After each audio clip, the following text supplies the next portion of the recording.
Aya, tule tukenye tunajifanyaga know it all to scientist. It's cloud seeding. Angalia hapo weather modification. Sawa? Hawa say hakuna kitu kama global warming. Ase ndio wanajenga hizo ma situation zote.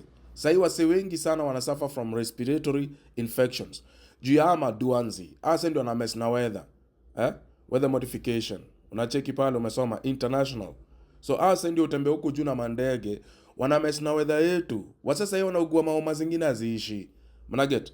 Wasa wanaugua maoma zingine haziishi. Alafu tuko na fake scientist hapo utasikia that is called cloud seeding. Wewe wache maneno.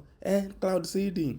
You think you are educated but you have been programmed to believe into nonsensical issues. You have been programmed. You think you are educated but you are just I don't know. These guys are messing up our weather. And that's why sasa mnaona kuna maflog zingine hazieleweki.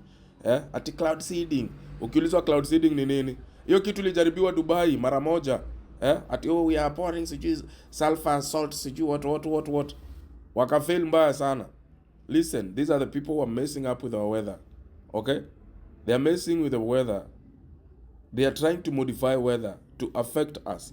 That's why the chemicals that are released in the environment are the ones causing us these traumas, these things that we are suffering from, diseases that we don't know, respiratory problems. Okay? Sikizeni hapo wa Kenya. Kuna mengi yanaendelea. Wacha kujifanya when scientist kudispute kila kitu na hakuna kitu najua.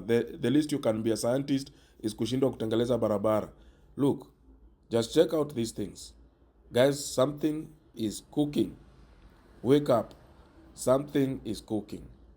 And I hope it will not be late. May the world stand up and wake up. These scenarios, they have specific intentions. And the intentions is never good. World, wake up.